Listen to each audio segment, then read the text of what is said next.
Le karma frappe durement la vie de ma sœur, et j'en profite à chaque instant. Oh mon Dieu, cette histoire est longue. Alors prenez votre popcorn et c'est parti. Je suis la plus jeune d'une famille de 3 filles. J'ai une sœur aînée, Willa, et une demi-sœur, Farah, qui ont le même âge. J'ai 2 ans de moins qu'elle. Pour le dire plus simplement, Willa est une petite farce qui manque d'assurance. Elle est incapable de tenir une conversation simple, sans évoquer un homme ou insulter une femme. C'est tout son caractère. Pour être plus juste, elle tient ça de notre mère. En grandissant, tout était une compétition, même si je ne le voulais pas. Et c'était toujours centré sur les garçons. Si je voulais jouer au foot et qu'il y avait un garçon dans mon équipe que j'appréciais, Willa s'y intéressait soudainement. Si je préparais des biscuits pour une vente de pâtisserie, Willa devait en faire aussi, car elle voulait être la plus domestique de la famille. Elle avait même une petite boîte contenant ses recettes secrètes et la protégeait au péril de sa vie, même si personne ne voulait y toucher parce que sa nourriture avait un goût de crotte de chien. Il faut aussi préciser que Willa ne peut pas rester célibataire plus de 2 semaines. Toute sa vie, elle a enchaîné les relations. Elle aime se vanter d'être celle qui finit par les laisser partir et qu'aucun d'eux ne l'a jamais trompée. Mais je vous le dis tout de suite, c'est complètement faux. Plus tard, Willa flirtait toujours avec mes petits amis et était même allée jusqu'à coucher avec l'un d'eux. Bien sûr, ma mère l'a défendue comme une folle. Elle disait que si j'avais été plus féminine, il ne m'aurait pas trompée avec Willa, qui est un parfait exemple de ce que devrait être une femme. Mon père lui a crié dessus et lui a dit qu'elle avait dépassé les bornes. Mais ma mère a dit que Willa n'avait rien fait de mal et a admis avoir trompé mon père à plusieurs reprises. Bien sûr, toute cette histoire a fini par les mener au divorce. Je suis au lycée quand mon père épouse ma belle-mère, et Farah entre en scène. Farah est l'exact opposé de Willa. Elle est gentille. Elle peut vraiment tenir une conversation intéressante et elle est drôle aussi. Mais Willa commençait à faire des commentaires vraiment bizarres sur Farah. Comme elles avaient le même âge, je suppose que Willa la considérait comme une concurrente et a commencé à me laisser tranquille.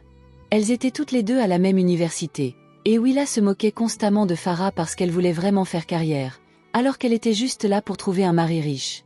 Farah lui disait que trouver un homme riche ne lui importait pas, mais Willa riait et disait que c'était parce qu'elle n'en aurait jamais, ni même ne se marierait.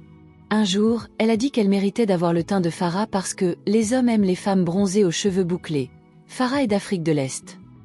Elle projetait aussi ses complexes et disait à Farah qu'elle ferait une mauvaise mère, qu'elle était tellement inquiète pour ses futurs enfants, même si tous les enfants que j'ai rencontrés l'aiment et détestent Willa.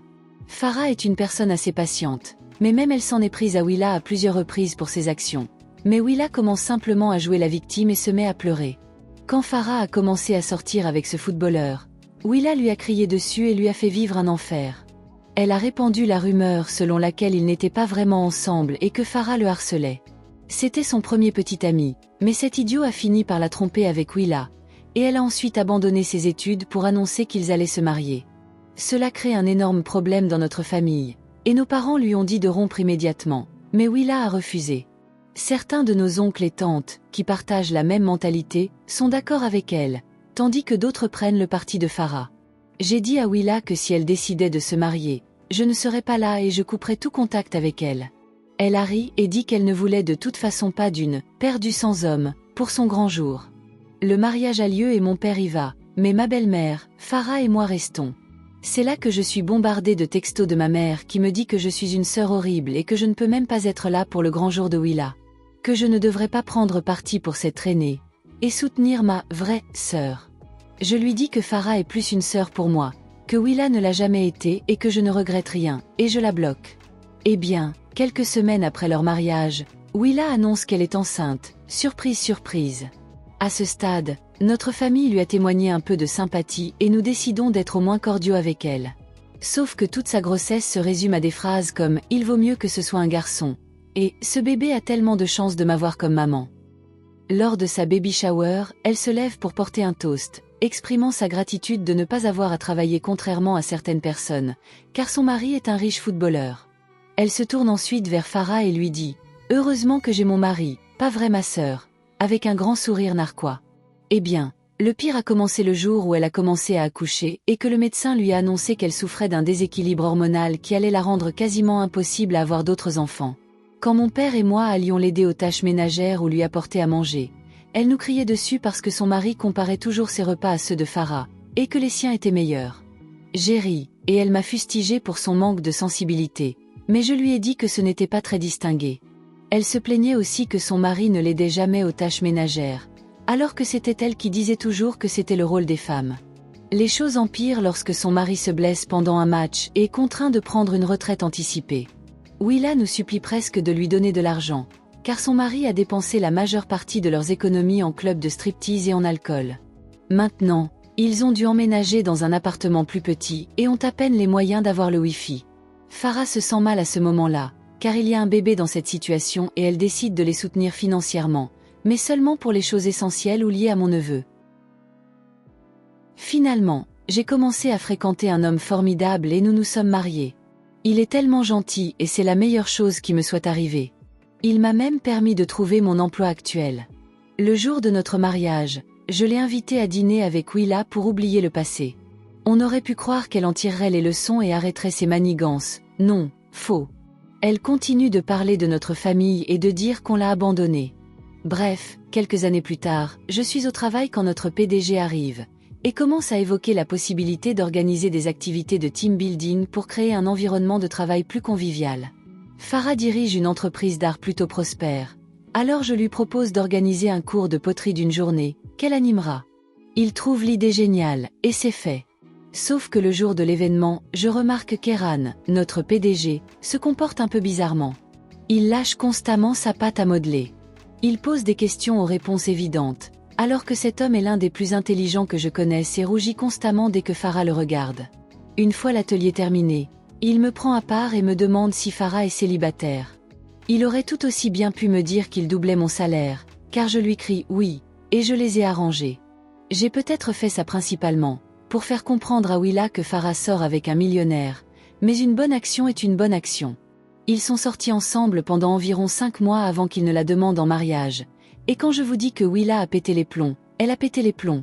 Sans blague, le jour du mariage de Farah, elle est arrivée en robe blanche pour lui voler la vedette.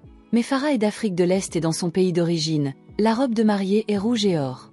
Willa a complètement perdu le contrôle de ne pas être le centre d'attention et a commencé à renverser, accidentellement, de la nourriture et des plateaux, et a dû être escortée dehors. Quand je suis sortie de la salle pour aller la voir, elle hurlait et pleurait, disant qu'elle méritait d'être mariée à un homme riche et qu'elle allait le lui voler, mais je lui ai dit de continuer à rêver parce qu'Eran est follement obsédée par ma sœur. Que si elle n'était pas une personne aussi horrible, peut-être qu'elle pourrait avoir un mariage et une vie heureuse aussi. Elle me hurle dessus que je n'ai aucune idée de ce que c'est que d'être à sa place et que je n'ai aucune idée de ce que c'est que d'être mère. Je suis enceinte de 3 mois, mais je ne voulais pas l'annoncer tout de suite, car je voulais que Farah passe un jour spécial. Bref, je dis à Willa qu'elle a raison, être épouse et mère, c'est vraiment dur. C'est là que je lui dis, heureusement qu'on a nos maris, ma sœur.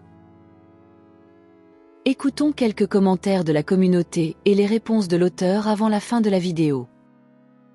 Je pense que c'est une bonne histoire, qui m'a diverti. C'est pour cela que nous sommes ici, n'est-ce pas? Qu'est-ce qu'il y a de si extravagant là-dedans? Vous n'êtes pas obligé de me croire si vous ne le voulez pas. De plus, je ne donne pas de détails pour des raisons évidentes de protection de la vie privée. Il faut aimer le karma. Farah semble être la personne la plus gentille dont j'ai jamais entendu parler. Elle est insolente comme l'enfer, mais c'est une bonne personne. La vie de ta sœur a vraiment rencontré le karma de plein fouet. Au fait, pourquoi n'as-tu pas déjà éliminé cette gourde de ta vie?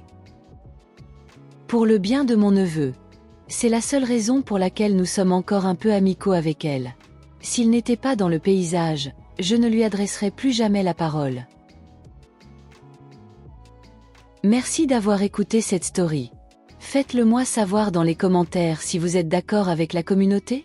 Qu'auriez-vous fait dans cette situation? Et pour ceux qui sont restés jusqu'à la fin, je vous en remercie.